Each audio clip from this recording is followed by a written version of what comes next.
So I'm a big believer in observation and imitation as a way of learning. And in fact, as children, we do a lot of it.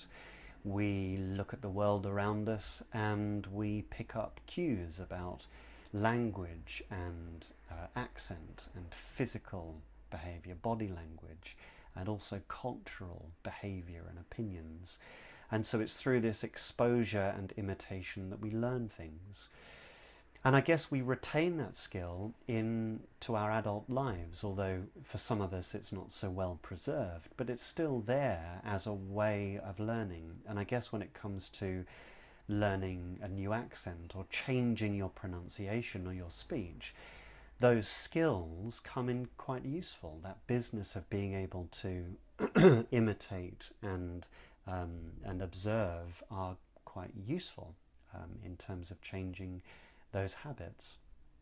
And some of you might say, well, yeah, well, even if I'm imitating and I'm observing, how do I tell whether that person has the pronunciation that I want to be picking up on, or whether that person speaks in a standard British English accent? And it's a good question. I guess you could Google RP speaker. That tends to be what standard British English speakers that their accent is called. Or you could type in standard British English accent.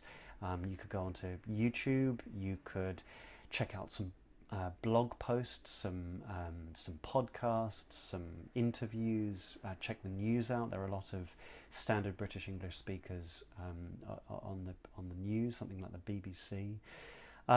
Another way might be just to ask a native friend and say, could you point out some people in our social group or in our workplace that have more of this standard British English accent? Or could you even point out some people in the media, actors or politicians, or people like Theresa May, for instance, a politician, speaks in a very standard British English accent. Someone like Stephen Fry, a British actor, he speaks in a standard British English accent.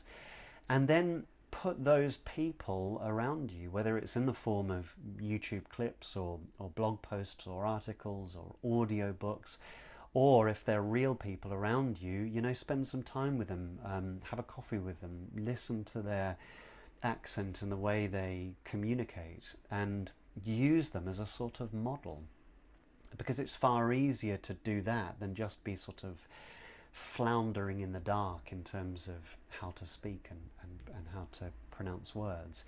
So if you put these models, these sort of role models in a way in terms of speech, then you might be able to switch on these innate imitation, these mimicry skills, and be picking up ways in which to pronounce your words. So if you're anywhere else other than my website, englishpronunciationroadmap.com, head over there. That's where all the good stuff is. There's a load more blog posts. There's some free downloads as well.